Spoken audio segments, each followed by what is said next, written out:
Welcome to this video. আমরা এই ভিডিওতে যে কোশ্চেনটা ডিসকাস করবো সেটা হচ্ছে, কি বলছে না, একটি বস্তুর ভূপৃষ্ঠে ওজন হচ্ছে 90 কেজিএফ। ওই বস্তুটি অন্য গ্রহে, যার ভর পৃথিবীর ভরের 1/9 এবং ব্যাসার্ধ পৃথিবীর 1/2 হলে বস্তুর ওজন কত হবে?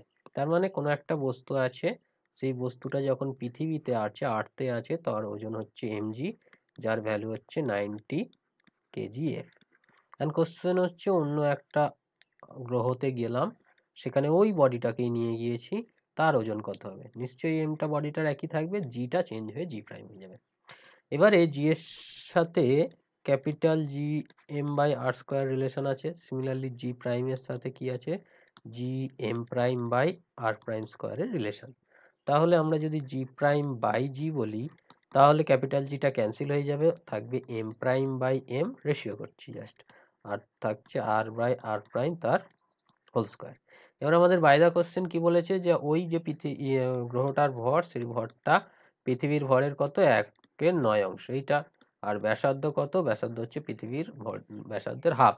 তাহলে এটা হয়ে যাচ্ছে M prime equal to M by 9, আর এটা ভুল করলাম, আর প্রাইমটা নিচে হবে, হ্যাঁ, আর আর প্রাইম ইকুয়াল টু কি হচ্ছে? আর বাই 2 তার হোল স্কোয়ার। এম এম কেটে যাচ্ছে, আর আর কেটে যাচ্ছে, দুইটা উপরে গিয়ে 4 হয়ে যাবে, তাহলে 4/9। তাহলে এখান থেকে আমরা কি পাচ্ছি? জি prime equals to 4/9 G.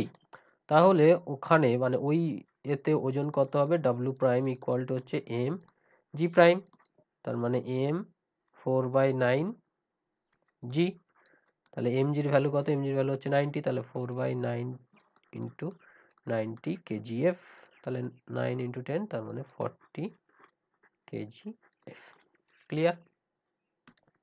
This is all about me. This is my contact details, and this is my YouTube channel details. Go to this channel. If you are new in these videos, please subscribe this channel and press the bell icon to get the upcoming video notification, and share this video to your friends as they see or he also benefit with this video.